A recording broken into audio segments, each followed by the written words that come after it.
Welcome back to another episode of the Chats with Clark podcast. I'm your host, Joe Clark, and here at Chats with Clark, we don't do poppy intros. We get straight to the point. And the point today is one of the most growth-oriented, disciplined, all-around great guys that I know. I was telling him he's one of those guys that's just in the top 10% of people that you know. Luke Brown. Luke, thanks for being here. Thank you, Joe. I appreciate you having me on. Absolutely. I'm excited to chat with you, and it's been great. Luke and I were catching up a little bit before the show, and let me just tell you guys, you're in for a real treat with all the perspectives that he has and just the man that he is with great wisdom. Luke and I went to John Carroll together. Luke was just 1 year behind me, which is awesome because we got to spend a good amount of time together. So, Luke, one thing I do admire about you right off the rip is your discipline, your commitment to the way that you're wiring your brain. Can you touch on that as such a young guy and the wisdom that you've gained in that realm already?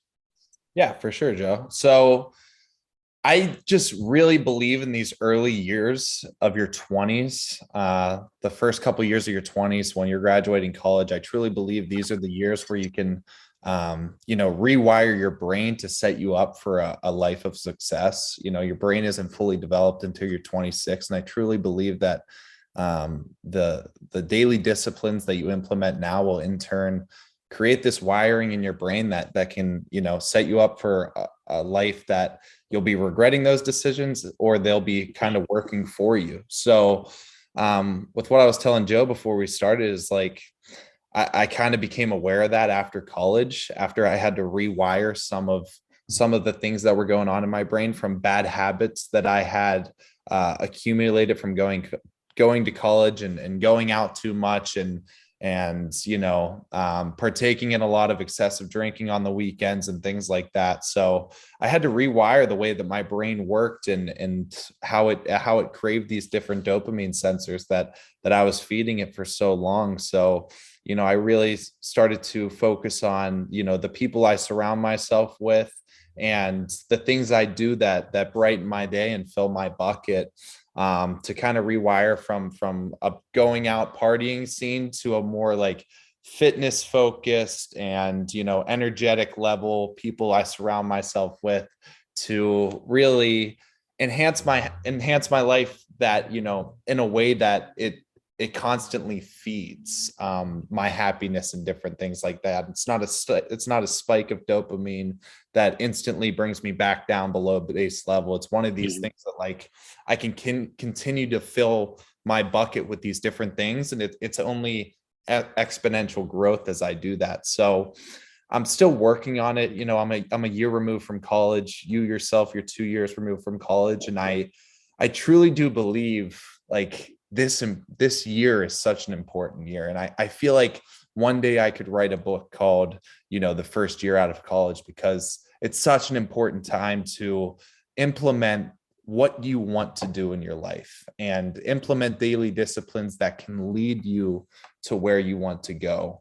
And I've been really conscious with a lot of the decision makings, and sometimes I've fallen back into my old ways of doing things, but nonetheless I've been conscious of the bad decisions I'm making as well as the good decisions. And So important. every day I try to be better, and I try to understand my mind a little bit more, and it makes it easy. I talk about the wiring of your mind. I think it makes it easy when you really think about, why am I making that decision, or why is it difficult for me to make that decision? And once you understand the way your mind operates, it'll make those decisions for you to make just that much easier and that much more fluid, and in turn create a lifestyle of flow rather than searching for the next dopamine hit or a sort of confusion in your life, which I think can be very prevalent in your young 20s. That's perfect, man. I love the phrase that you threw out about filling your bucket, right? You're working to fill your own bucket with all the people you surround yourself with the new endeavors that you're taking on, with the opportunities that are presented to you. But I have to even take you a step back, just like briefly here. How did you even recognize that you were in a position where you weren't fulfilling what you are describing as your fullest self, as filling your bucket as much as you could have?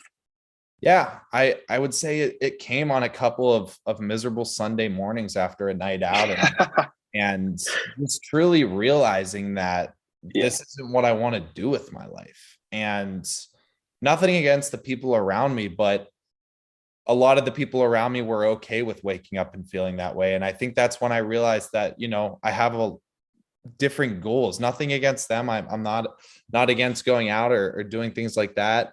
I still do it in moderation, but I couldn't fathom that I was wasting this much time. Not as much as the going out part, but the fact that it was ruining the next couple days. And I'm still trying to figure that out with drinking in moderation. But I just realized that I was on a different path. And if I wanted to do the things that had always consumed my mind, like this thought of one day qualifying for the Boston Marathon, well, if I want to do that, that's a very far way away. It's way out there. Yeah. It's difficult to even conceptualize the thought of doing that. It's like, well, if I want to do that, I need to start implementing these daily disciplines that will one day lead me there. And the things that I am currently doing are not setting me on a path to one day complete these massive goals that I truly believe I harness the power to complete them. But my actions weren't aligning with what I wanted to do. And that was something that truly bothered me, because I don't want to be all bark, no bite. I want to be someone that if I say something, I'm able to complete it. And it was one of these things where I was just like postponing everything that I wanted to do in my life. And it's like, it's easy to do that in college. You kind of have your days planned out for you. But when you're in the real world, you have a lot of the time to yourself, and you're able to take that time to either make yourself a better person or maybe take a step back. There's no staying the same. So started to do these things, So like good. I said, fill my bucket and really just try to take little tiny steps and allow the consistency to compound over time. And I'm nowhere close to where I want to be, but I'm content with where I'm at, knowing that I have taken these small steps towards the places I want to be.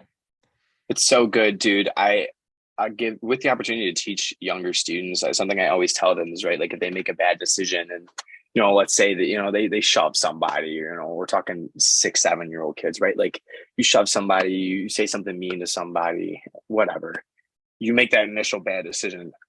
Then a lot of times you get like the pouting, right? You get put in that fight or flight. And then for a younger child, a lot of times it's that pout, that flight into this escape mentality of like, well, I'm just going to cry. I'm not going to talk to you. I'm shutting you off. And I often ponder this with them. I'm like, okay, so you can't take back that you shoved this kid, that you said something mean to this kid, whatever, that initial bad decision. But now you have the choice. You either can make another bad decision and add on to it, which would be, in this case, not apologizing, whatever. Or you can make a better decision. You can go and maybe right the wrong, maybe make that person feel better, make yourself feel better. That's not the goal, but it's going to happen because you're doing the right thing. And so with you, it's like you're saying, I'm making decisions now that are better, right? So even if that time I go out, that's once a month, that's once every 2 months, whatever. It's not this incessant habit. And then eventually that turns into, you know what, dude, I have total control. I have total autonomy over what I'm doing here. And I feel like I'm in the driver's seat making good decisions and building those healthy habits that are going to last you with that elite wiring of the brain that you desire. Yes, I completely agree. And it's so important for anyone who's listening that, may want to change something about, the way they look at things, is just take a moment of silence and really ask yourself why you think that way or why you act that way. And I truly believe that the answers will come to you. It may not be at that exact moment, but if you're really intentional about your thoughts and the way you think about something you do that bothers you, I truly believe that the answers will come to you and you'll be able to figure it out from the internal. Amen. Yeah. How have you seen your life shift since shifting it a little bit? Oh, it's incredible. It really Okay. is. I feel that every aspect of my life has become more enjoyable since looking deeper into why I acted the way I did or why I did these things. And it's like, I'm not scared to say no anymore. I'll say no to things that I don't want to do. And as it is, it's like, does this fill my bucket or not? And I want to do like 95% of the time things that fill my bucket. The other 5%, I'll go and do things that may, give me the short hits of dopamine, go out, drink with my friends, do this, do that. But really, since I've made these shifts, I've found everything to be in more of a flow state, and life feels more enjoyable. I wake up with more energy. I'm more content with my actions, and I'm more intentional with my time. And therefore, that energy that I'm giving out is just, reflecting back on me. And I'm filled with so much more joy and gratitude because of my actions and what I'm portraying and releasing out into the world. And I just think it's so important to do things that make you happy. And in order to do that, Joe, and I know you're very similar to me, you really have to go and do different things, which can be super uncomfortable at points in time. But how could we possibly know what we truly enjoy unless we go and try that? Like we were talking about reading and playing chess and writing earlier. And these are all things that I once neglected as a child. And now I'm fascinated with them, So you got to kind of rewire and think that, like, okay, just because I used to think this was stupid, just because I used to think that I would never be able to do this, start a podcast, I'm still going to do it and try it and conquer the doubts of my own mind. And hey, if I do 5 episodes of the podcast and it's not something that I'm enjoying, I could step away from it. And I'm not going to look at it as me quitting. That's just me trying something new and understanding that doesn't fill my bucket as much as I thought it would. So really I think it's so important to try new things, surround yourself with new people, ask people difficult questions, see what people are passionate about. And that's the only way that you're going to find out what you're truly passionate about. Like right now, I love running. I love working out. I recently started a podcast called Anyone Extraordinary. And on top of that, like I'm working 40 hours a week. So this is just on the side. Right. This has given me the opportunity to really create a skill set outside of my job, and also create a passion project that makes life just so much more fun when you have a passion. And if you don't find a couple hobbies in your 20s, they're most likely going to resort to going out every single weekend. And listen, nothing against anybody that does that, but for me, that's just not the path that I wanted to spend. And it's not I didn't want to spend the majority of my times in my 20s doing that. So I'm trying to work to fill my bucket in other ways, and it's honestly been more rewarding doing that. It's funny too that you mentioned the rewards right now, because I couldn't help but think, I'm like, the stuff that you get back is so good too, right? Like not only the experience is that great, but the people that come into your life and the qualities that they have and that they evoke from you, and the talents that you learn from being around these sort of people, and the conversations, like you said, asking difficult questions, the conversations that become reality as a result of making those decisions is mind-blowing to me. Have you had that experience, that the things that are coming back to you, the people that are entering your life, are really fulfilling? Most definitely. I think that's been the most major shift in my life is who do I spend my time around? And ultimately, my mom growing up always told me, you're a product of the 5 people you hang around. And it was like, and it was like a broken record. And it was just kind of one of those things that I just always pawned off. No, I'm my own person. I'm not a product of the 5 people I hang around, but it really is true.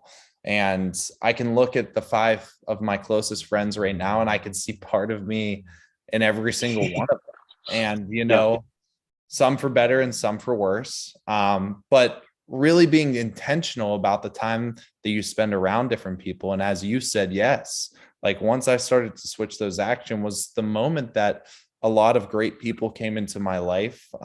Maybe not necessarily like just showed up, but I became a lot closer with them.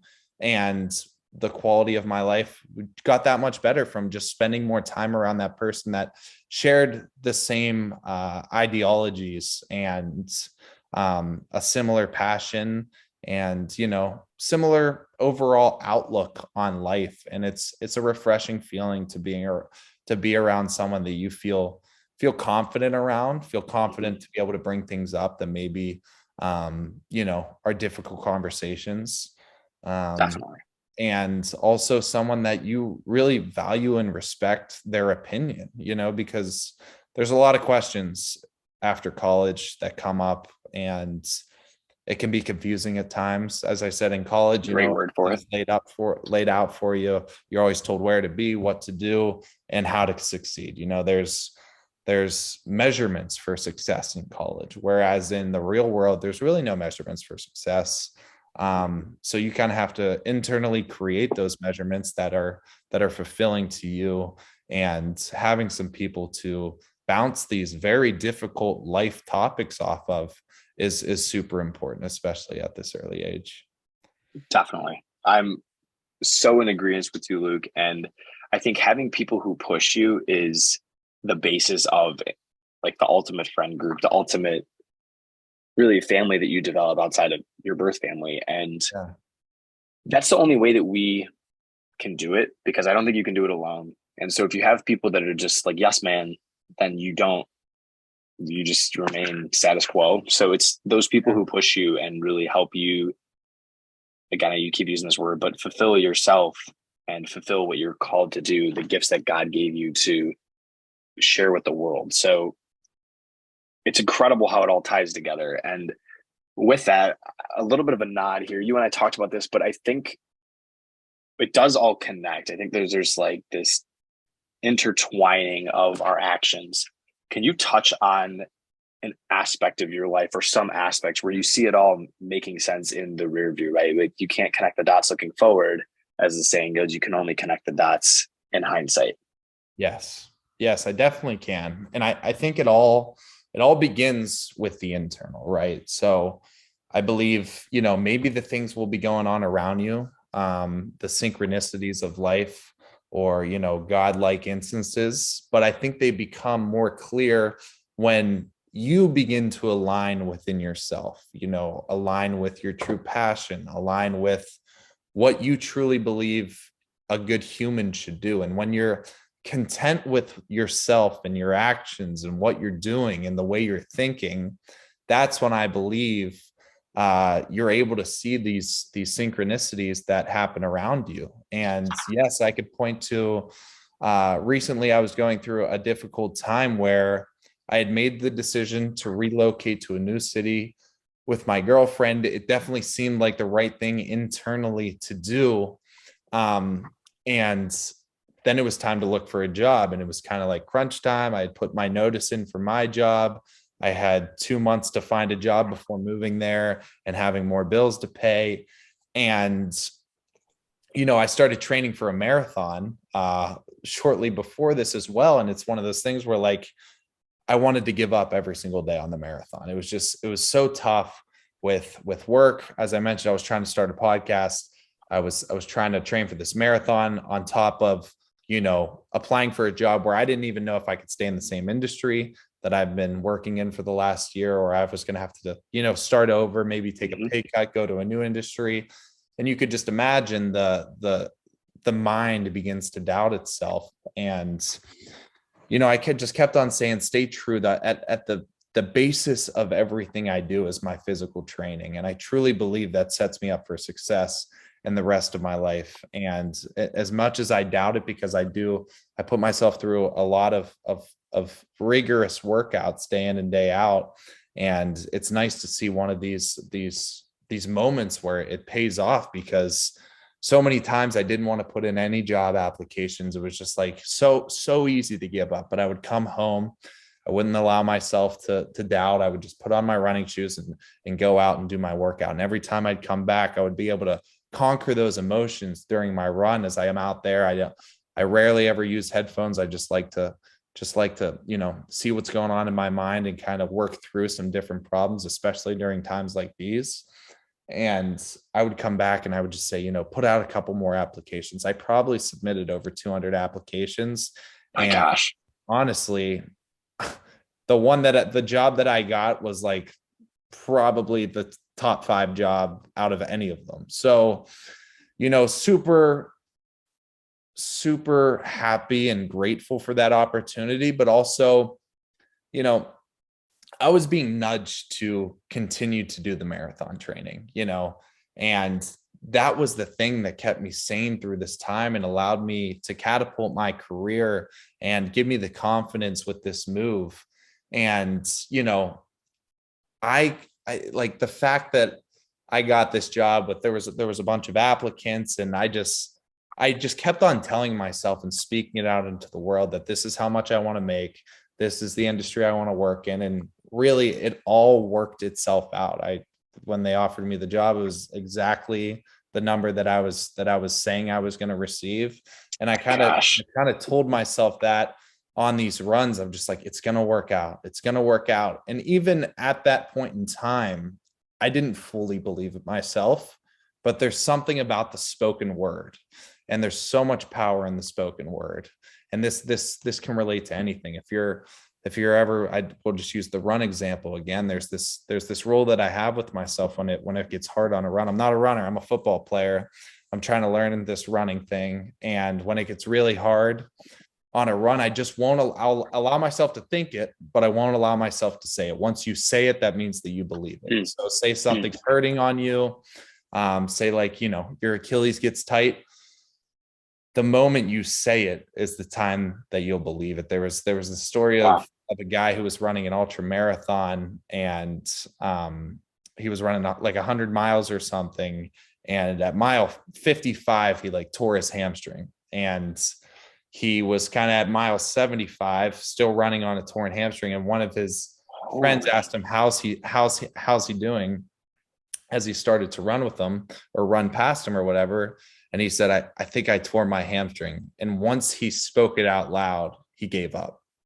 He's like, I neglected that fact for the last 25 miles, but now that I said it, I believe it, and I won't my brain won't allow me to go any further. So I think there's a lot of power in the spoken word. And I guess the lesson to take from that is like, if you want something, if you really, really, really want something, you have to speak it out loud. Like I said earlier, I think it's almost embarrassing for me to say that I want to qualify for Boston, having never ran a marathon. My first, it's not embarrassing. That's incredible. Right. But that's a great goal. Right. It's a great goal. But also it's a little bit embarrassing because I've never even ran a marathon. So who am I to say I want to qualify for Boston? Obviously that's somewhere down the road. But the fact that I am saying it, I truly believe that one day I will be able to qualify for Boston. It may be naive on my part, having never ran a marathon before, but I think there is truly a lot of power in the spoken word. And rather than saying, I don't know if I could ever do that, I've never even ran a marathon before, I'd say, I'm not naive. I'll say, I think somewhere down the road, I can qualify for Boston. And for that reason, I believe that it is possible. Yeah, you respect the process. It's going to take work. You've been training for marathons here and elsewhere. So there's no reason that can't bolster into you running the Boston Marathon with people, by the way, who also at some point weren't runners until they were a runner, until they were at the Boston Marathon. And all these non-runners are people that are qualifying and competing at the Boston Marathon. Yeah, that is true. There's like no reason to be one of them. Yeah. Even, the best podcaster, the best runner in the world, at one point they were doing nothing, which is so tough. I think for us who grew up, especially for us that grew up in this social media and internet generation where everybody just sees the highlights. It's like, it's very difficult for people to make it through the dark times because none of that is captured, which that's the way it is. But it's very difficult to understand those dark times when you don't see them, when you don't see what the people went through. And I think that's starting to shift a little bit as a side note. Like, I think people are starting to value hearing some of the authentic pathways that people have taken in order to get to where they are, as opposed to just saying, I'm Mark Cuban, I own the Mavs, and I'm a billionaire. Like, that's less fulfilling as I'm Mark Cuban. And when I bought the Mavs, I called season ticket holders that weren't renewing for the next year. And I said, hey, I'm Mark Cuban. I just bought the Mavs. What can I do to get you back in on the Mavs? We're going to turn this team around. We're excited about our young talent. We got our eyes on this guy named Dirk Nowitzki, and we're going to turn this thing around. And like that story all of a sudden is a lot more meaningful than I'm Mark Cuban. I'm a multi-billionaire. You see me on Shark Tank. what's Yeah. up? And so I think that desire to know some of the toiling that it requires to be in the Boston Marathon, to rewire your brain by the time you're 26 or when you're even younger, if you can, that story is real. Mm-hmm. So I think people are starting to shift that way. And with that, Luke, why don't we start diving into some of these different endeavors? First of all, blanket, when did you decide you're like, you know what, I want to start going after some of these endeavors? I want to start putting out fitness content. I want to start with a podcast. When did you decide that, okay, it's go time, let me do these things? Yeah, that's a And great. how did you get there? Yeah, that's a great question. And this might come across as a little bit out there for some people that know me, but not the most confident person in the world as some may think. I'm confident within myself, but to actually go out there and try something new, it really scares me. But I think that's the part that is honestly attractive for me, because I know I've been through enough hard things in my life to know that the other side of something that's hard or uncomfortable is there's a lot to gain through that experience, which I cherish and really look for in my life. So, Yeah.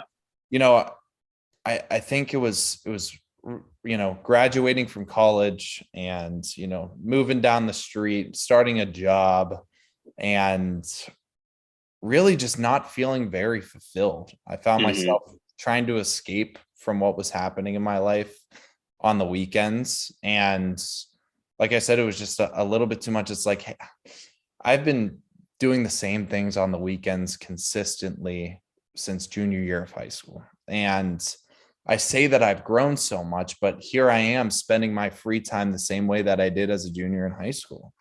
And as much as I love going out and having a great time with friends, it's like, I'm ready for something new. And I just felt that internal switch within myself shortly after graduation. And I knew that I had to find something else to fill my bucket. So, luckily around that time, my good friend Trevor Morrison asked me to be on his podcast, which at first I was like, why would he want me on his podcast? Truly, that was my first thought. Like, I don't know what I'm going to talk about, this and that. So he ended up asking me about, a lot of the things that I'm done. And like, when I spoke them out loud, I'm like, damn, I have done some pretty cool things. Yeah. And he told me at the end, as I was talking about, because he kind of brought it up, like, man, you got to start doing some stuff. Like, it's at the end of that podcast. And I was just kind of like, yeah, yeah. And then that night, I was kind of up all night just thinking about, like, what if I did? Like, what about if I just started something? God, dude, sometimes we need that push, man. Yeah. It's just need funny, that like you're looking at the push. pool. It's like you need shoved off the diving board. Like, yeah. And I'm just kept on doubting myself. And, it's one of those things where it doesn't happen overnight, though. Like, to start a page, like I didn't know the first thing about video. And at that point, I wasn't even thinking about starting a podcast. But I remember I had a few follow-up conversations with Trevor. He's a good friend of mine. So I, just called him and told him what I was thinking about. And him and my good friend Cal, who had both been in the online realm creating content, they were on me. Like, I could tell that you want to do this. You need to stop caring about what other people are going to think, and just put your creativity out there. People have a lot. That takes a minute, bro. It does. It really does. And I remember I went out. I was super into kettlebell workouts at that point in time. And I still am. And I went out, I'm looking at my kettlebells right now. I went out and I just bought 2 kettlebells because I was doing them at the gym. And I just went to the local park and I set up my phone and I just videotaped my workout. And I posted that workout. And I saw a lot of great feedback from it. I've kind of fallen off of it recently since getting my podcast going. That was something that I started after the fitness content was. I brought it up to Trevor. I'm like, dude, I think I want to start a podcast. And I was so happy. Yeah. He was like, dude, you got to do it. You got to do it. And I had this. Was the best friends, man. So I'll tell you where the podcast came from. So I was training for a triathlon last summer, and all summer I was training at the YMCA in Willoughby. So I would go there every day after Okay. work. I'd be there from like 4 to 6 o'clock training. I would always end my session in the sauna, and we would have the same crew there every day. Well, in the sauna, Right, dude, you get the same gym people at the same time. It's so right. funny. And then I Yeah. swear to God, if you go at another time, like if you say, let's say you usually go at like 5, if you go at 9 o'clock, they're gonna be there. I don't know why it goes that way, but the one day you go at 9, they all went at 9. It's so Right. funny. It's like, how did I'm like, I see you at 5, it's 4 hours later. Why are you here? But go ahead, Yes. sorry. So you're in the sauna. That is true though. So I'm in the sauna all summer, and I'm talking about this triathlon, super scared about it. Didn't really know how to swim. I had a mile swim that I was preparing for, and just like a lot of emotions involved with that, because it was a monumental task for me. So these guys were honestly helping me. There was a swimmer in there, different guys, but there was this one guy named Mark who was from Montana. He grew up in Willoughby, but he moved to Montana his whole adult life. He was probably in his 50s or 60s.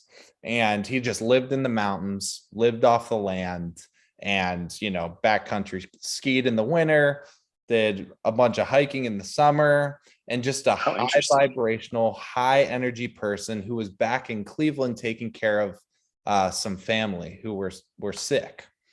So he was just a fascinating human that had this perspective on life, as you could imagine, from someone who lives off the grid in the mountains of Montana. Yeah. So, just like one story, for instance, is, he was telling us he's got hair down to the middle of his back, and he was telling us how at this point in time it was approaching winter, and he was like, yeah, this is when cross country skiing would just be picking back up in in Montana. And I was like, oh, he's like, yeah, but I won't make it back this year, like my family and things. I just got to be here for them. And I'm like, you know what, Mark, thinking I have some wisdom to give to him. I'm like, you know what, Mark, Oh boy. it'll just make it that much better once you're back in Montana cross country skiing, which I truly believed. And he goes, but it won't. And I was like, what do you mean? He goes, it won't be as good as this moment as long as I'm just present in the moment.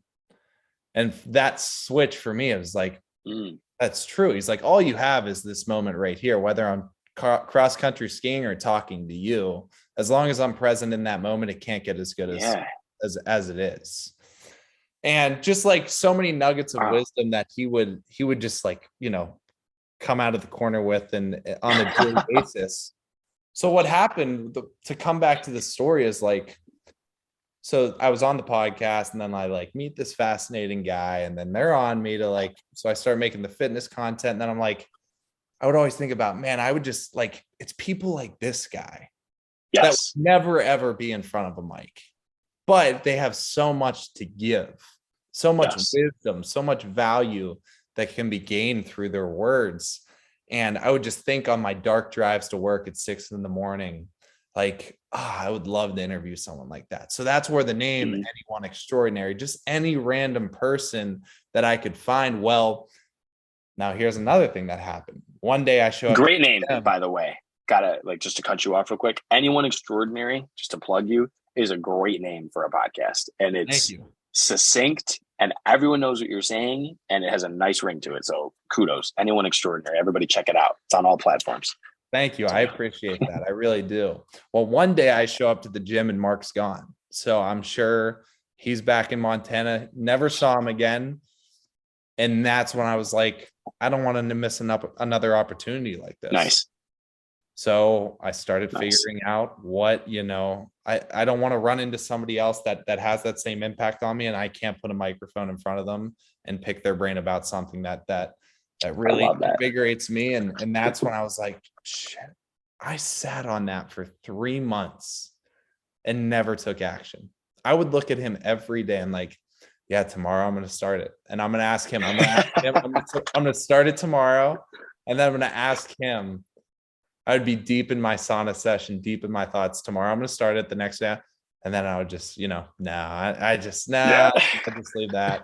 And that was the main reason why I missed out on a great opportunity, but in turn it created an amazing opportunity for me as well.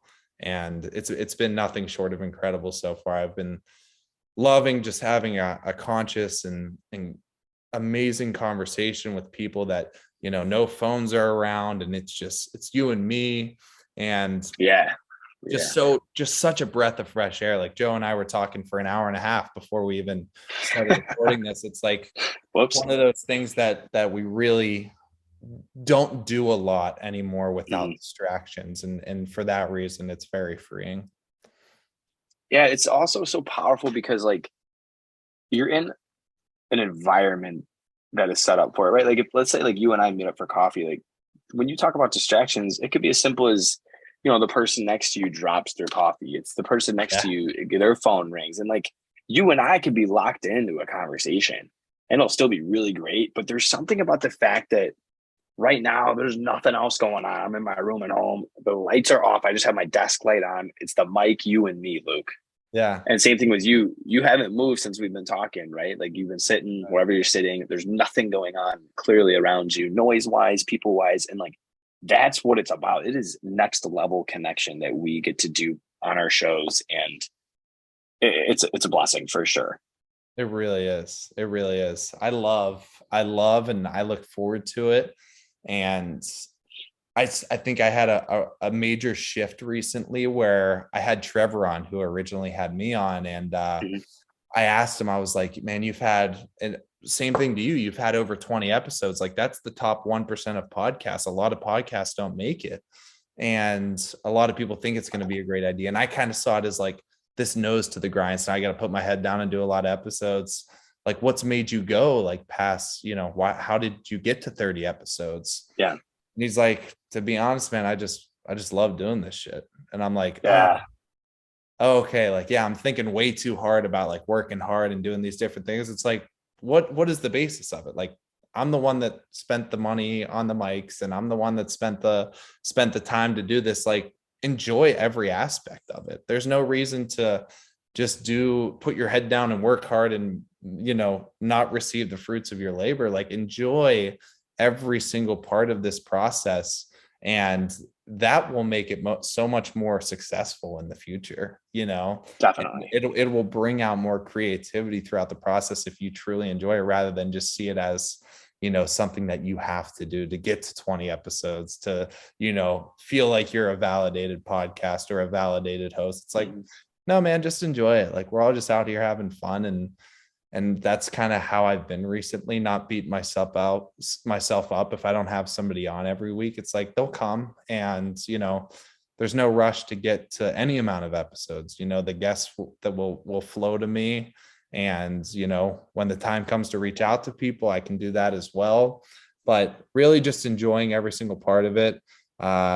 This is my passion project right now, and there truly isn't a day that goes by that I don't think about it. And that's how I really know it. Yeah. It lights me up. And I'm sure you can say the same. Mhm. I know you've had this platform for a while now. So it's been cool to see the evolution of yours. And Thank you. it's been good to connect with you, but I know we need to get in touch some more, because I'm sure that you have a lot to shine on me, as you've done this for a lot Thanks. longer. So It definitely ebbs and flows, Luke, as with anything, right? Like the first year I hit it hard, did have my nose to the grind, loved it. It did have my nose to the grind and was, committed to making sure I'm pumping out episodes regularly. And then that second year, man, I think I put out like 6 or 7 measly episodes. They were great, but just the consistency wasn't there. And this year really was shooting for a having one every Friday. And I've fallen off the wagon a couple of times, but it's been quite a better third season, third chapter of the show. So it ebbs and flows as with anything, and it takes yeah, time, right? I think it takes time, and so it's keeping all those balls in the air that is the toughest part. It has nothing to do with the love or lack thereof for it. It's completely something that you and I both love to do, and it's just keeping all those balls in the air. It truly is. So I like that you're not beating yourself up over it. It's important, and just as long as you're loving the conversations, man, you're gonna kill it because you are inquisitive. You have a great mind to ask the questions and develop the conversation. So from there, that's what's left. It's just enjoying it. It's just doing it. thank you. I appreciate that. 100%. What's been the biggest surprise to you as a new podcaster in the industry? What is it about podcasting where you were like, this shocks me? Yeah, that's a great question. I think as a creator in general, you don't Mhm. understand the time and thought and energy that goes into making something that's truly creative. I think that like when you consume a lot, you get used to just like seeing these well put together videos or podcast clips. When you then go to do it yourself, you realize it takes a lot of time, energy, and talent. So that's been a major wake up for me, but also has in turn given me a deep appreciation for creators and people that are willing to, make something from nothing. And, whether it's just a clip from a podcast and, or, a day in the life, like I can appreciate that a lot more knowing that Mhm. there's a lot of effort and thought that went into that. But in terms of a Spot on. podcast, I have really realized that it is a true talent and art to create a thoughtful conversation. I try to eliminate the word interview now because I felt like in my earlier episodes, I was really interviewing, like searching for, Okay. rather than like now where I feel like we're in a flow state where like the conversation's just flowing. And I don't know how Yeah. you feel. It's a little bit different as the interviewee, um, or sorry, as the interviewer, but Mhm. I felt myself in the first couple episodes in times where I'm like, oh, this isn't flowing. This isn't flowing. Like I need to ask a question. And there always gets to a point in time I feel in the end where I'm like, I don't know what to say. Is there anything else you want to talk about? And the best podcast hosts, like I've listened to a million podcasts, it really never gets to that point with them. So there's definitely an art to creating an environment, cultivating an environment where somebody feels comfortable enough so they're not feeling like they're just answering. Like right now, I feel very comfortable. I feel like off the cuff, and I'm It's just great. Yeah. saying what's ever on my mind. Um, but on the same note, I think it's very important to have a great mixture of mixing in your thoughts as well as creating the allowing the conversation to evolve with questions. And the happy medium of Definitely. that is so when you don't want answer question, that's an interview. Well, a podcast is more of a conversation that has questions like you just asked me interwoven into it. And well, I'm not here to tell anybody what a podcast is, but the most invigorating conversations that I've heard are more conversation based with a couple of questions intertwined that allow just a little bit deeper of conversations. I'm with you wholeheartedly, and I think that has been the biggest growth point for me since episode one to now on any quote unquote interview, as we're saying here, any conversation with someone is that it's you constantly are getting better or worse, I guess, at having these conversations and interweaving questions with your own thoughts and allowing the appropriate feedback and also tailoring it certain ways. And it's definitely an ongoing development process, but it's one that's well worth it because as we both have established, we love it. So Yeah. it's it's a challenge. I appreciate you saying that because I appreciate it for the same thing. And it's funny when people ask me, they're like, "Oh, like what are some of you, like you host a podcast? What are some of your favorite podcasts?" I have to answer it in two different ways. There's some podcasts that I listen to explicitly to study the craft. Like there are certain people that are so good at the craft of podcasting, which many of the big ones are. And there's some that I like to listen to just listen to and just to kind of cherish what they're saying.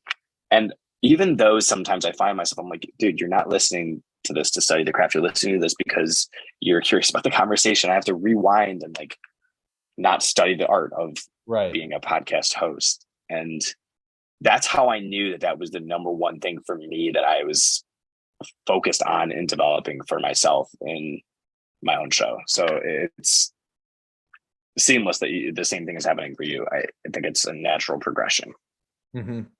Yeah, it's definitely been a huge learning curve. But at the end of the day, you just remind yourself that, nobody's going to be good at it the first time. And you got to have the ability to laugh at yourself when you say something stupid or, when you create, at this point, I've probably had 10 hours of talking. Like if I told myself at the start I was going to be perfect for the first 10 hours, like that would just be silly to think. So you're going to mess up, and there's going to be a lot of times in the future where I do. So just not being hard on yourself and understanding that's just all a part of the process, and try not to make the same mistake twice. So that's all you can do, is just learn to move on. Definitely, as with anything. And with that, you had talked about your first video in the fitness realm, that you just went to the park, brought your kettlebells, went there, filmed it, boom. How is it developed now? Because your page is Live in Full Flow, right? Live in Yes. Full Flow.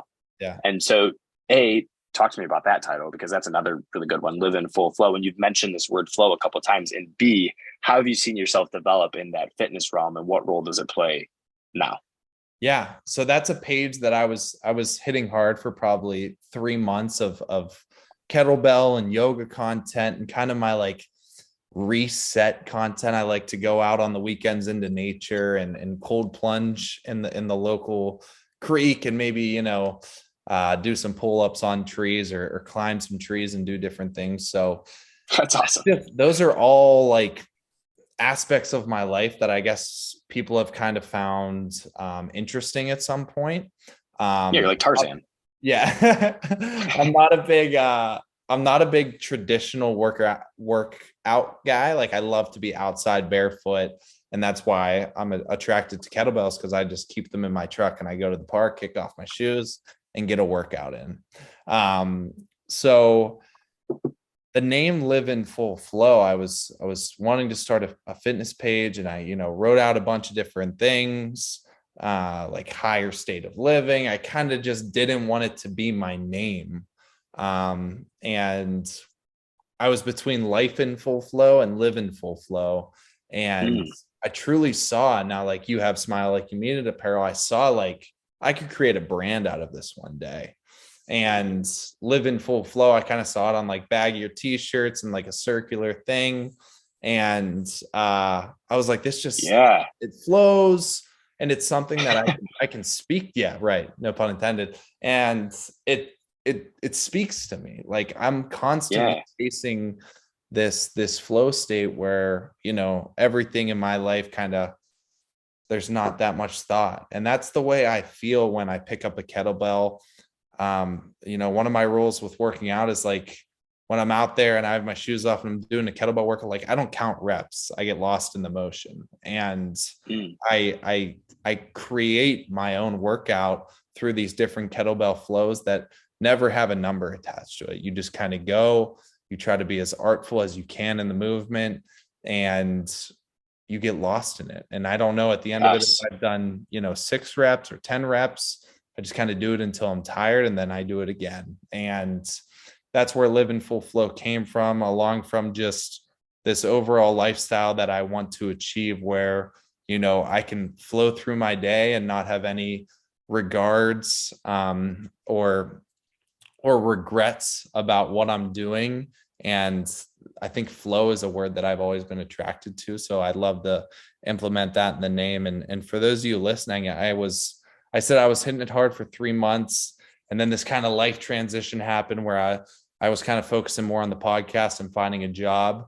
But I really am looking to, and hopeful, and looking forward to, posting more content on Live in Full Flow. So anyone that's interested in kettlebell workouts, or just, someone that's looking to get into working out, I've seen how physical activity can really change somebody's life.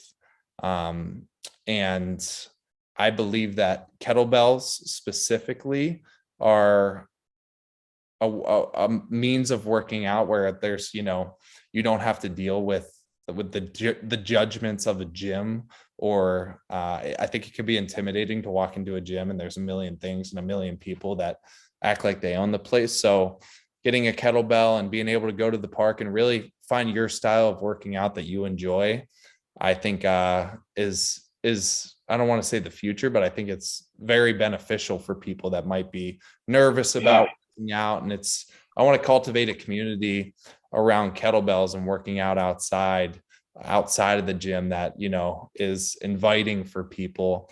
And I've always had this next idea. I'm constantly thinking I want to create the Columbus Kettlebell Club, where We meet Okay. Saturday morning and it's just a free workout where we all get together and, hang out outside and do some cool kettlebell flows. So that's definitely to come in the future. Dude, the Columbus Kettlebell Club. I can't wait to come for a lesson, man, or a little Yeah, workout with you. for Let me know sure. when that's going on. But dude, I have Yeah. to tell you, like this, well, first of all, love it from an apparel standpoint. Like I could see it with some like flowy fonts, right? Like it could flow down the side of something, flow down, whatever. So love that. You're killing that. But the part that really stands out to me is how two things. Number one, when you were like in a traditional gym setting, it's like, okay, I'm going to do 3 sets of 15 reps. Lord knows that when you hit that 12th rep in the third set, you're like, I'm done. Your brain's telling you, like, I'm done. I can't even do these last three. Automatically, you could set that number wherever. You could set that number at 7. You could set it at 400. But Yeah. the point is that when you get towards the end, when you get closer to the finish, until next time, you want to quit, and I feel like it creates those feelings. So when you say, like, I don't even count reps, I'm like, yeah, because now you're just trusting what you can say. And then you hit it on the head. The line that stands with me the most is that you say, I did it until I was tired. I do it until I'm tired. And then you said, then I do it again. Yeah. And like, how wise is that? And how in touch with A, yourself, but B, your goals and the mindset and the being that you're trying to create in yourself. Like that sums it up. That hits the nail on the head for people who are trying to better themselves and live in a state that is high dopamine all the time, high joy, high profile, just high sense of being. Like that's good stuff, Luke. Mm. Yeah, I appreciate that. It's an interesting way of working out. It's definitely different, and there's so many different ways that you can kind of find a way to move your body. And I'm there for anyone that's willing to find a way to move their body and feel good. That's the point of working out physically is really just to feel good. So I encourage anybody to find their way of working out, but it doesn't have to be the traditional route. There's Mm-hmm. a lot of different ways out there, and it a lot of the times it doesn't need to cost any money. And as long as you can I became obsessed with kettlebells because I truly enjoyed it. I didn't have to think about going to the gym every day. Whereas after my football career, it was a mental battle to go to the gym every single day. And I just thought that's kind of how it had to be. And this is what I have to do to, feel the satisfaction of finishing a Mm-hmm. workout. I just have to conquer all these emotions. It's like, you really don't. You just need to figure out. I think we all like to move in a certain way. Some people like to climb in trees. Some people like to go on walks. Some people like to do yoga. Some people like to swing kettlebells. Some people like to do heavy deadlifts. It's like, you just need to figure out, and it may not be any of those things. You just need to figure out what works for you, what Yeah. you don't have to wrap your mind around 5 out of the 7 days a week. You're still going to have the days where it doesn't feel great, but the majority of the time you want to be looking forward to it rather than having to conquer your own mind every single day. It's just not a sustainable way to live. No, because then it's just a mental battle Right. and a physical battle, and you're in your head. I mean, there's just so many obstacles then, as opposed to just like getting going. And just enjoying it. It's Yeah. enjoying it, which leads to longevity in the movement and longevity in life. And Luke, too, I kind of think you exemplify this desire of like liking what you do, because to bring you back to running just a little bit, but staying in that workout realm, you had done like a fundraiser, if I'm recalling correctly, of some sort, where you ran, I think it was like 26 miles, and did it to raise money for people who are in Pittsburgh, where you're originally from, who are hungry, right? People who are starving in Pitt, right where you were home. And you embodied this servile mentality, this kind of like people driven focus with something that you love, which you're starting to love, which is working out, which is running in the place that you call home. Like that's all the way around. It's just an awesome experience. But you talk about it because you know it far better than I do. So what was that all about, and how did you make that happen? Yeah, we were back home for COVID, as everybody was, and it was the news every night, and it was difficult to see all the lines at the not only the homeless shelter, but the food bank, from people that just simply were working for a living, and now they couldn't make enough, and the unemployment wasn't paying for it. They have kids, and they're sometimes single mothers. It's just a tough scenario for a lot of people. And coming from a family where I didn't have to worry about food shortages during the pandemic, it was difficult to watch, really. And it's awful. It was so bad. I had this idea as I was, still training for football at that point in time. It was my junior year, but my brothers were home and one of them was running at that point in time. And I went on a couple runs with him, and I kind of just had this idea to run a marathon for charity with my brothers. And my one brother ended up tagging along, and people met us all around the city of Pittsburgh. We ran 2 miles in 13 different locations and ended up raising over $3,500 for the local food bank. Wow, dude, congratulations. Which was matched by a local bank, so $7,000 in total. Oh, and my gosh. It was a truly exceptional experience. And through that experience, I understood the power of community, and how far you can go when you invite other people along for the journey. I think there's this one quote. It's like, if you want to go fast, go by yourself. If you want to go far, go with a crew, or something like that. Bring people along with you. And I truly learned that throughout that experience. And that was kind of my first running adventure. Since then, I've done a triathlon, and I've done my latest endurance challenge was the 4x4x48, which is 4 miles every 4 hours for 48 hours. So, oh my God. 48 miles in 2 days. So that was also for a fundraiser to bring a kid from the Dominican Republic to play baseball here in the US. Dude. And that isn't somebody that I specifically knew. It was a friend of a friend that I was doing the endurance challenge with, but we raised money for that.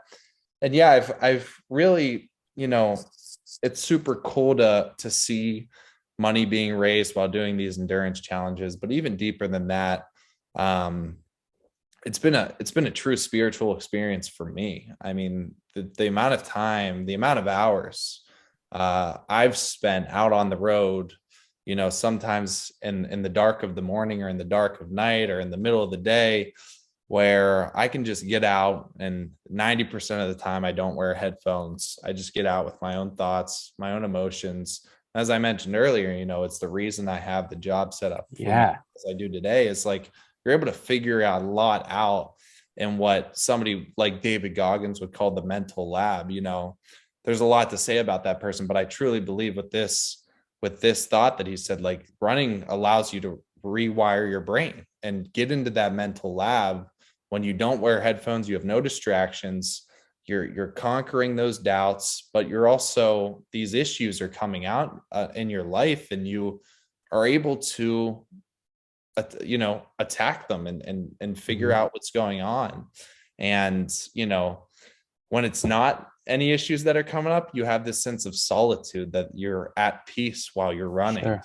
And that's, for me, has been a spiritual experience where I come back from a run and I feel completely refreshed, and I'm able to reflect on the day before my run, where my mind's constantly going a million hours. As I'm sure you can tell from this conversation, I'm kind of just all over the place all the time. No, you're great. You're great. And so it's good to take that breath of fresh air and bring me back down to where I feel like I'm truly, grounded after something like that. And I'm able to, approach the rest of the day with a clear mind. And I truly believe that, there's some spiritual aspect that's tough to put a finger on, that you can get through, spending a lot of time within your own thoughts. Mm-hmm. And to be honest, I learned that during my 8-day silent retreat that I did through John Carroll, where I spent 8 days in silence. And it's that same thing where a lot of things come up when you get quiet. And my gosh, like no sound. Yeah, there's 8 days. No phone, no TV. I had a couple books, but they were like more so spiritual self-help books. And so no one's talking to you, like you're on this. Talking. Yeah. Yeah. Holy. You had 30 minutes a day with a spiritual director, but to be honest, I skipped the majority of them. I just kind of wanted to spend the time on my own. So Yeah, no, I get it. so yeah, it was 8 days, and the first couple days I really fought the silence.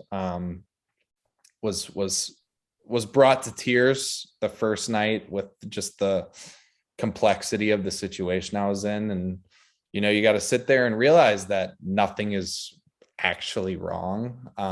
You have food, you have shelter, you're breathing, you're alive. So okay, if you're crying right now, what is it? What are you attached to that you don't have right now? And at that moment, you can't just be like, oh yeah, I'm attached to this. I'm like, you have to sit with it all night, and you're not going to sleep until you figure it out, because your mind's going a million miles an hour. And that's when I realized, like, when you truly get quiet and think about what's going on in your mind and how it's wired and why things bother you, that's when you're going to find out a lot about yourself. And running has given me the opportunity to look deeper into a lot of the things that I want to look deeper into, and therefore have a lot of answers that I don't believe I would have without running. Dude, man, there's so much there. Those are some remarkable experiences, all three of those that you just talked about. So chronologically, was the silent retreat before the 26 miles? No. So, okay, so it was 26 miles. It was COVID year. So junior year was or sophomore year, maybe. I think I ran 26 miles for charity. And then last January, heading into my second semester senior year. So January of 2022 was my silent retreat. So about 2 years had passed. Yeah. And you had the silent retreat. 48 and then now was like 2 months ago. Dude. Okay. So I'm blown away just all the way around. First of all, I have to say, to take you to the 26 miles, what a testimony to, like you mentioned, working with others, what a result you can bring. Because, not trying to simplify it, but all you do is run. Right. And it raised $7,000 for the Pittsburgh community. Like, hats off to you, bro. That's really remarkable. And with that, it seems truly only natural that there's a certain sense of spirituality and a certain sense of a higher sense of being with running with you now, because your first real big experience with it was something where you did raise $7,000 and you saw a need and you addressed the need and you handled it through running. That's an interesting connection to me, because to me, it's almost like it's no surprise that now you run to have clarity of mind, to have peace, to have a sense of spirituality, to connect with that higher sense of being. Like, it's a seamless transition to me now. Then you go on the silent retreat. That's going to bolster it too, because you are in that state of mind in a different way. And then followed up with this 4x48. Yeah. Like, what a whirlwind of experiences over the last couple of years. I think I'm attracted to doing, like I said, doing things that scare me, but also having the ability to look back at in a year's time, but also at the end of my life, I think about a lot. And like, I say this all the time on podcasts, but Jesse Itzler, I don't know if you know him, but he has a saying called build your life resume. And I think that, a big part of life is creating memories, something that you can live through at an older age, that you knew, like, you gave it all. There was no reserves. Like, you either build your life resume or you build a life resume full of regrets. And I rarely ever say no to a challenge or something out of my comfort zone. I will at least, try something, knowing that, I'll learn something from it. Whether I finish it or not, I'll learn something.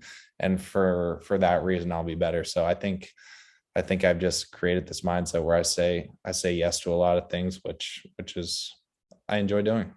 Sure. And those experiences are what form you. So like, this resume that you are creating by saying yes is also creating you. And then it's this growth together of, like, each experience becomes part of you as much as you became part of it. And it's back and forth all the way through. And that's like what the resume is. I love that analogy of that builds your life resume. Yeah, Jesse's a fascinating dude. When you talk about the spirituality aspect of it, what is it outside of when you're running where spiritual ideas play a role? Like, what role does faith play in your life in that capacity? Yeah, it's a great question. You know, I grew up, I think we had to have to go back to the beginning here. I grew up going to church every Sunday, and that's kind of a practice that I brought into college, but with classroom setting and somebody preaching to me or teaching me, I've never responded well to it. I was never, you know, very good in the classroom. I was never a great listener. I was never a great reader. So when I was put in that environment, it wasn't like I was forcing myself to go to church. I did enjoy it, but I enjoyed it for the simple fact of solitude. Like I didn't ever capture a lot of the information that was coming to me and or I was reading. It was more so a space for me to sit there, and similar to how I do on my hour-long runs is an hour-long church session where I'm just like clearing my mind about things. No offense to the person that was talking, but it was probably in one ear out the other, and then maybe I would get a couple bits of information that I was able to take with me. Now I realize that that's not the best way for me to learn or have a spiritual experience. I think a lot of it comes from within myself. Running's a big thing. Being out in nature is a big one for me, and connecting with, you know, the things that are, you know, provide us with life. And then also just having a meditation and journaling practice where I'm able to look deeper within myself and really think about the way that I think about things. And on top of that, you know, like I think you find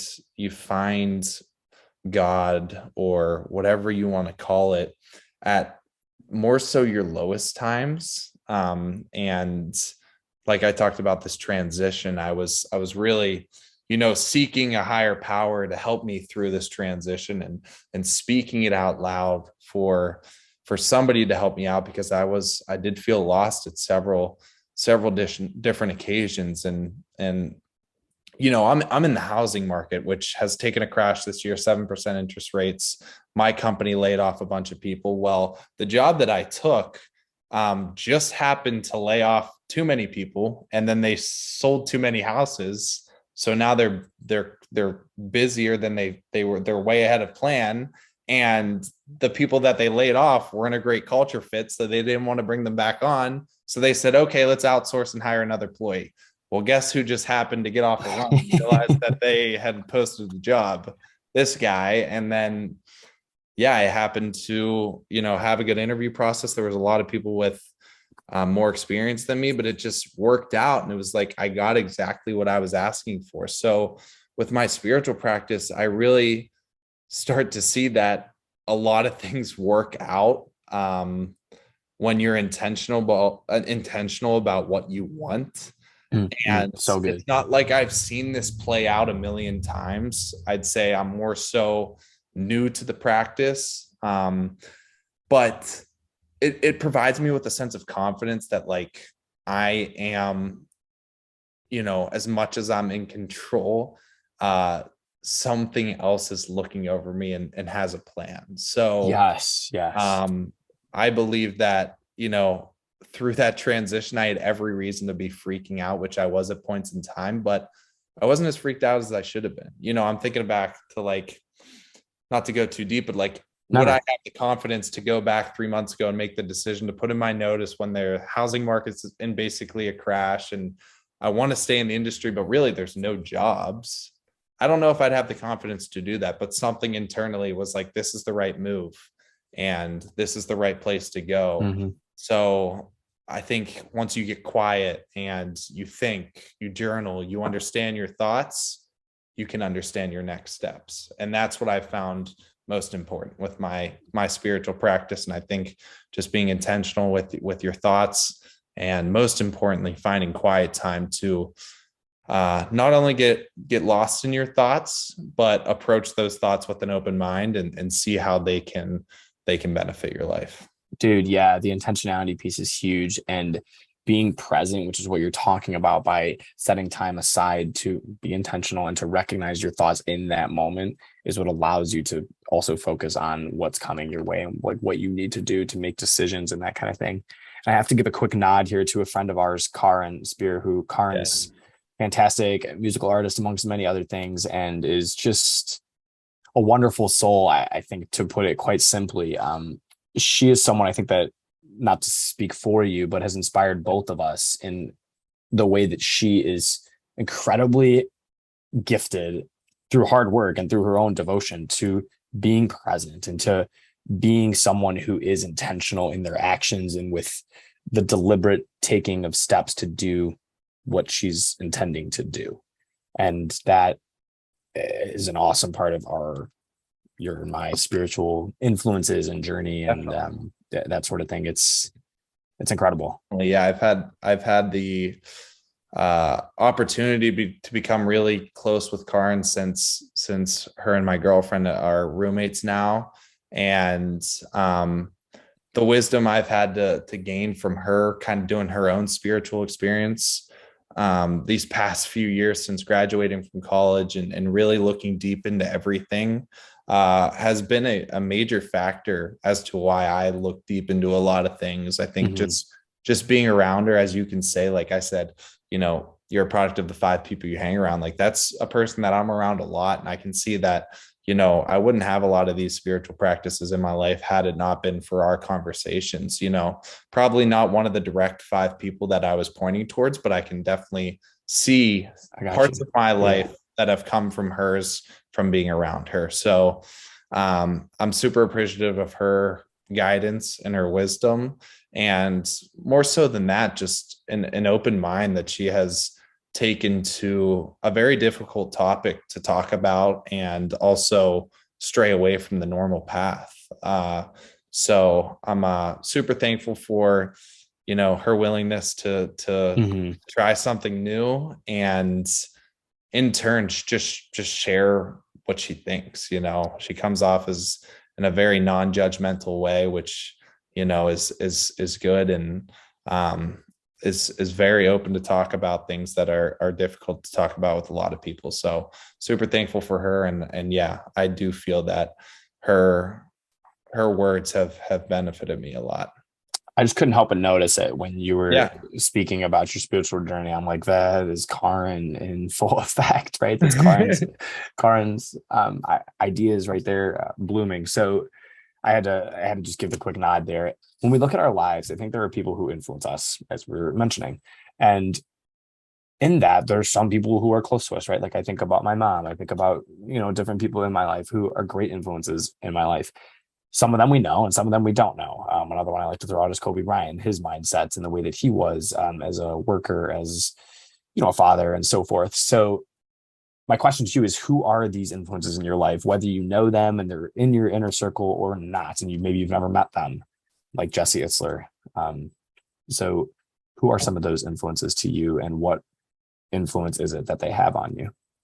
Yeah, that's a great question once again. And I think one of the biggest ones is my dad. He's a very humble individual that, goes about his business and would do anything for anybody, but also just, gentle and strong at the same time, and a very enjoyable person to be around, that people look forward to being around him. And I think that's a major part of my life. I think also my mom, who, is someone that is super tough, raised four boys, and she was a teacher. She was a 2nd grade teacher, recently retired. So, the things that come with that job is, getting up early. She was constantly grading papers late, and, trying to make 4 sporting events for 4 3-sport athletes. So, it's just a crazy life. And I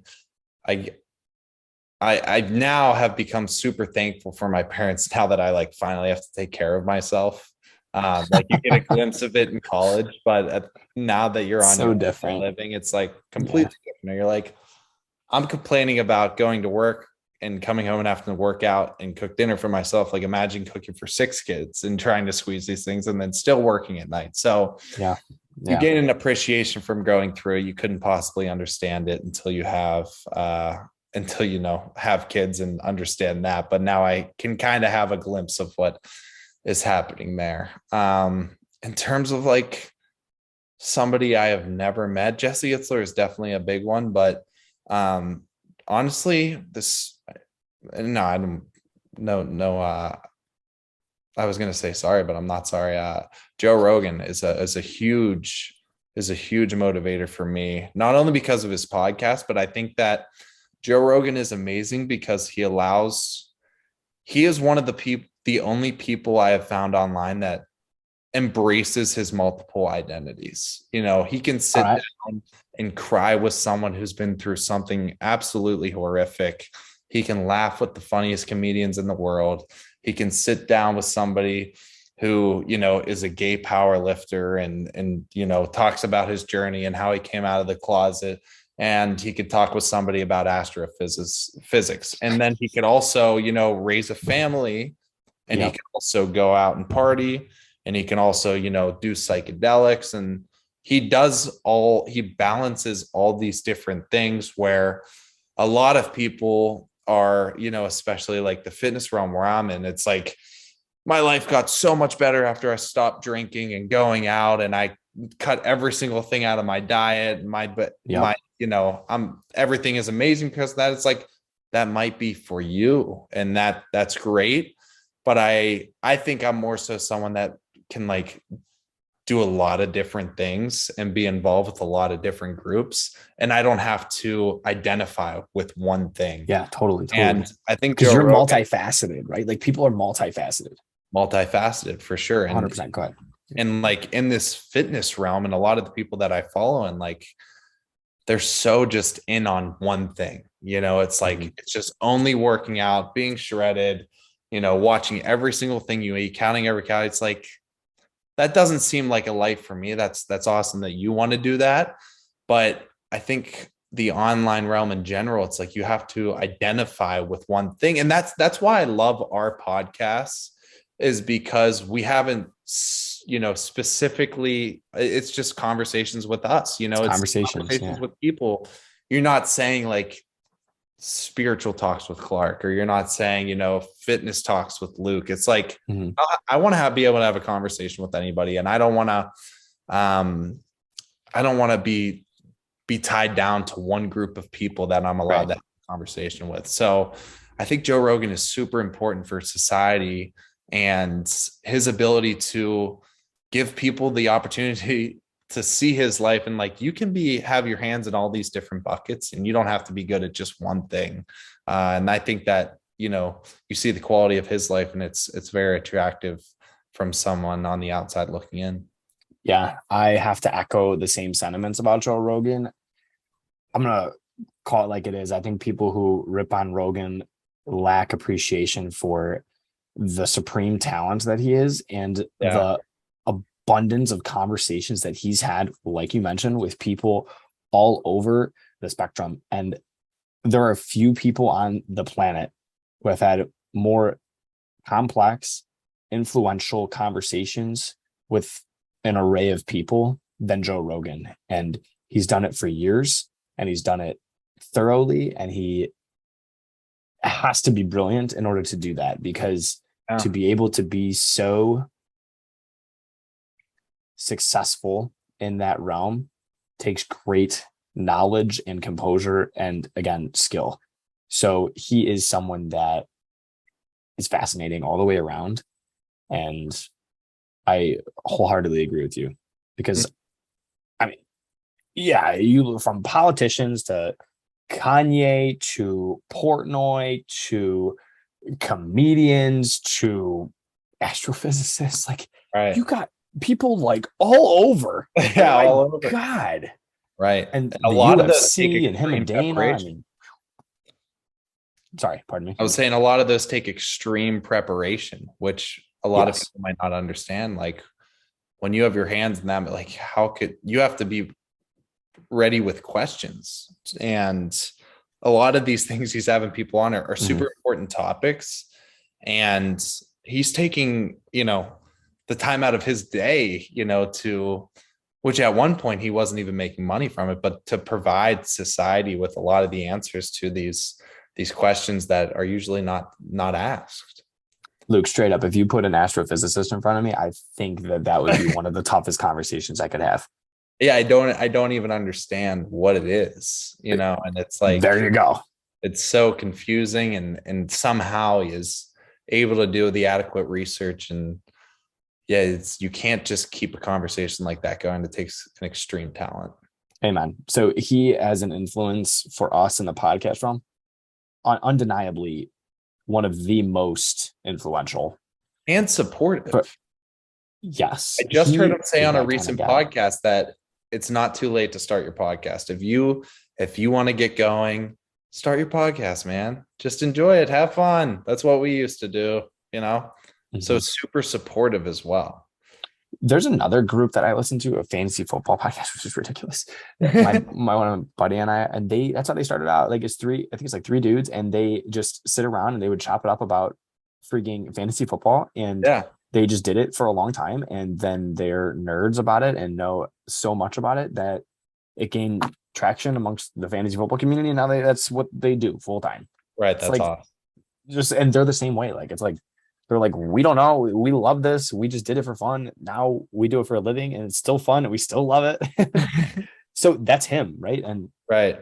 Yeah, I'm so with you. That guy is a gift to society, and just like the content that he puts out there. And like, there's something for everybody too. Like, who can say that? There are very few people that can say, yeah, I got something for everybody.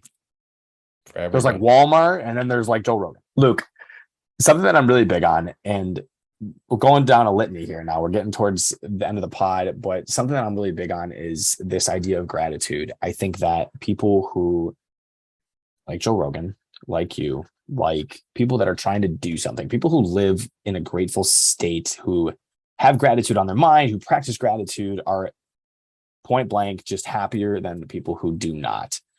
So what role does gratitude play in your life, and how do you see it harnessing your skills, but also developing your life for the better? Yeah, that's a great question. And it plays a tremendous role in my life.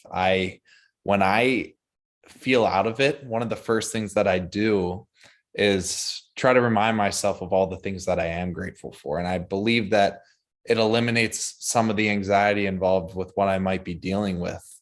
But as I mentioned earlier, I'm also trying to become more strict with my journaling practice. And a lot of the days I just don't want to journal. It's tough to write and explain what's going on, or sometimes I just don't even know where to start. And I found on those days, which are more days than not, because I've never really enjoyed writing, so it's more of a task for me. I'm trying to rewire that as well. But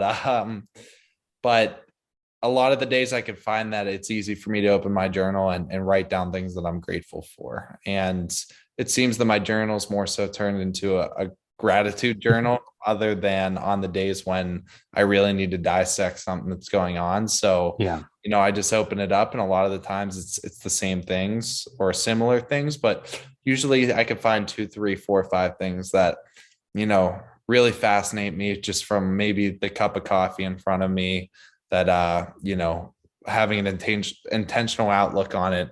I'm super grateful that I live in this environment where it's able to come from Guatemala, and I'm able to taste the fruits of that labor in my apartment here. And when you look deep into things like that and understand what a special time we're living in, you can't help but be thankful for what is around you. And I'm glad you brought up that gratitude point, because it truly is the lifeblood of a lot of things. And I really do believe that once you start to practice it, it is something that can make your life a lot better. It's easy in this day and age to constantly look to someone else and consume what you may want, or what you see and what you're chasing. And I think the gratitude part can really ground you. It's like, you don't need all that right now. And what you have is most certainly enough. Going back to my 8-day silent retreat, that's what I realized. Is like, you already have it all, as long as you have food on the table, a shelter over your head, you have family that you can call or go see. You have loved ones around you, great friends. I mean, that's what it is. Nobody talks about, when you go to a funeral, nobody talks about how many cars they had, or how much money they had, how many vacations they took. everybody talks about, the great stories of the people around them and how they impacted them. So That's right. It's the type of person they were. Right. So I think having gratitude and being thankful for the moment allows you to not be blinded by all the things going on around you. And one of those factors that allows you to, soak up the present moment and be thankful for it. That's it. You make the most of it by doing that. And when other things start developing and you see more fruits coming your way, it just ripples. You're like, wow, like, because I appreciate the baseline, I appreciate it going outward and all of the experiences and the joys that come with that too. Yeah, I completely agree. It's a fascinating part of life. It's good. Yeah. We were in Jamaica on an immersion and we're sitting there doing a little reflection, and Nikki Malaka, shout out Nikki, wonderful human. She says, she was talking about, just like you're saying, this cup of coffee. She's like, while you're here, she's like, I want you all to, there's a group of us all to do precisely that, to sip on the cup of coffee, to experience it. Because like a lot of times when we're drinking coffee, it's in the morning, it's go, go, go, baby. It's go time and you're slurping that kind of. And she's like, really just cherish it. She's like, that's the Jamaican spirit. And while she was saying that, this is a couple of days in now. So while she was saying that, I was like, yeah, the guava jelly.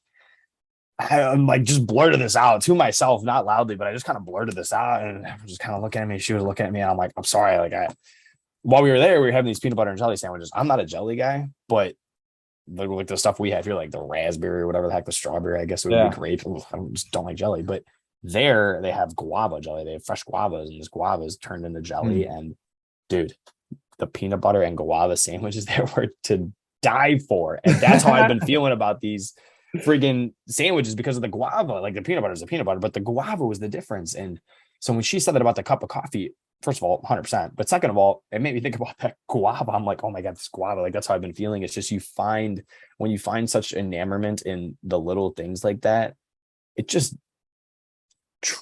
goes all the way up. It just explodes all the way up into your life. And you, from the most seemingly minuscule things to the biggest blessings, right? Like, from the guava sandwich to the people around me in that trip to our families, to just boom, it just keeps going.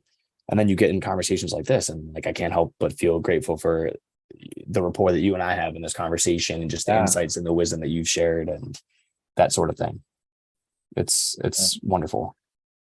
Luke, while we were talking before, and you didn't know this was coming, so buckle up. While we were talking before the show, you mentioned to me that we all need to find our church. And what Luke was referencing is that this is kind of like, I feel like you really embody this. What this is, when you say find your church, it seems to me that you're saying, like, when you bring the kettlebells and you're out in nature, then you're going to bang out a workout. It's not going to the gym every single time. Or for some people, maybe that is their thing. And then for you, it's like, okay, you know what? I've gotten to this point where I'm at a mind awareness and a mind capability to go to Columbus now to make that move. So you talk, Luke, about finding your church. And I think it's really like what you're saying is finding your place in this world and finding the environments around you in which you fulfill yourself, in which you grow to be the best version of yourself. And you're a country music fan. I'm a country music fan. Jordan Davis has a song called Church in a Chevy. You familiar with it? Yeah. Yeah, he talks about, right, he's like going to church in a Chevy on a 2-lane on the back of the road, and so right, it's that 2-lane driving with the Chevy, where he's got the windows down, the nature breeze coming in, right? He hears Amazing Grace blowing through the windows. And he talks about in the song, like, where his mind goes and how in touch he feels when he's driving his Chevy, presumably a truck, in the nature, and the oneness that he feels with himself, with his mind, with the people that he's thinking about, and then the nature. And I think that that's what you describe really when you talk about find your church. Will you touch on that? And instead of me talking about what you said, you talk about what you said. Yeah, for sure. So what I was trying to point out earlier is, like, I had this solitude that I was able to find in church. But I knew that there was always something more to just church. I found that, I was able to find even more of a solitude outside of church through, nature, running, hiking, and recently, like, these kettlebell and yoga flows that I've been getting into. And I would just recommend to anybody to find some form of, it doesn't have to be a physical activity, but some form of activity that allows you to lose train of thought for a little bit, and especially lose track of time is a big one.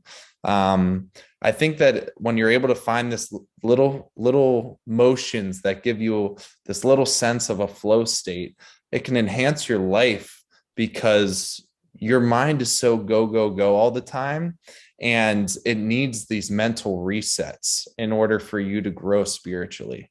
And for me, it's been running recently, and also getting out into nature, and really looking at nature for all its beauty. I think a big part of spiritual development is recognizing the beauty of nature, Yeah, and how much it has to offer. And going back to the gratitude part, it's like when you become grateful for all the things around you, that's a spiritual experience as well. But I think a great avenue to start on your spiritual development is looking for these moments that make you feel like you're in a state of flow, which I call, find your church, because I think everybody can relate to it. Most people at some point have been to church, and, that might be your church for you. I know for me, that at this point in my life, that's not where I want to find my church. For me right now, it's going out into nature, and it's moving, it's putting my bare feet on the ground and throwing my kettlebell around, not counting reps, not thinking about what's going on in the outside world. I feel like in that moment, that's where I'm able to lose myself and come back into the real world with a fresh mind. So whatever your church is, I recommend that you go and find that for yourself, because I think we all need this mental reset in a world that never stops revolving, and also a world that never stops creating, and with people that never stop consuming. So I think it's important for our primal wiring to get into nature and do something that kind of is able to reset our clock, because the way that we live and the constant distractions is a very newfound way of living that our ancestors were not wired to work this way. So it's true. Very new to us, and you'll feel the power of being able to find your church, which is just another word for a reset that can bring you back to really bring you back to yourself and ground yourself. So good, Luke. Yeah, that really touched me when you said that earlier. And like I said, I didn't mean to blindside you with that question, but you rocked that thing out of the park. I just had to hear more. And it's funny, my closing question always is if you have any advice or anything that you would tailor to an audience. I think you just nailed that on the head. So yeah. I must say it all ties back to that initial phrase, right? Fill your bucket, find your church, find the place that you feel most in touch with yourself, most in touch with that higher sense of being, with God, with whatever you call God, with your thoughts, with the intentionality in your actions, with a place that you can go and fill your bucket. And then when you return back, you've got that full bucket ready to go with the people that are going to fill it more, with the experience they're going to fill it more, boom, boom, boom, boom, boom. Because inevitably it's going to tip, it's going to spill, stuff's going to fall out. So it's all about those places that can fill it back up and get you back to that high that we talked about, quote unquote high, that high level of living. Yes. So Luke, true. So you've got a lot going on, man. You have Live in Full Flow, the fitness overall flow page, health page. You have the podcast, Anyone Extraordinary. You have yourself. What's your personal Instagram? Luke Brown 33. Yeah, dude, rattle that off. Yeah, right. That's crazy. So I'm going to link all that in the description below for my YouTube people that are checking this out that wanted to look at our faces and hear us talk. I will put it in the pinned comment, because YouTube once again still hates me. One of these days, I hope that I don't have to say it, but YouTube as of right now still hates me, and I can't put the links into the description, so they'll be in the pinned comments. But everybody that's listening, you need to go check out what Luke is putting out there. Follow along the journey. Maybe you will find yourself a new favorite podcast called Anyone Extraordinary. But I think that above all, you will fall in love with who Luke is, in case you haven't already, on this hour and a half roughly journey with our conversation. Luke, I can't thank you enough for being here, man. This conversation really touched my heart. It's going to be one that I am talking about with people that are in my life that I'm bumping into, because a lot of the wisdom that you shared with me is going to be on my mind. And that's one of the joys for me of these podcast episodes. I go and I bring it to other people, right? Even before they come out. And I'm like, dude, I just had this conversation. You got to listen to this. hear other people's thoughts on it. So I really thank you, and I appreciate you taking the time and your vulnerability and sharing what you've shared with me and with our audience here today. Thank you, Joe, and I greatly appreciate it. The last 4 hours of talking to you have been nothing short of incredible, and truly, it has been a great reset. I feel like this has been a little bit of a reset myself, and having this conversation with you is great. So let's make it happen more often. And I'm excited to have you on my podcast in the future whenever the stars align. And let's stay in touch more. This has been a great conversation. I know we have a lot to gain from each other in our friendship. So couldn't agree more, brother. Yeah, it's been wonderful. So I hope you didn't have anything else that you were going to do tonight, because like you said, it has been 4 hours. So once the two of us get shooting the breeze, that's what goes on, I guess. But everyone, Thank you so much for listening to this episode, this very special episode of Chats with Clark. Once again, check out all of Luke's social media and the content that he's putting out, which will be in the description below or in the pinned comment if you're on YouTube. I'm your host, Joe Clark, signing off. Thanks for tuning in.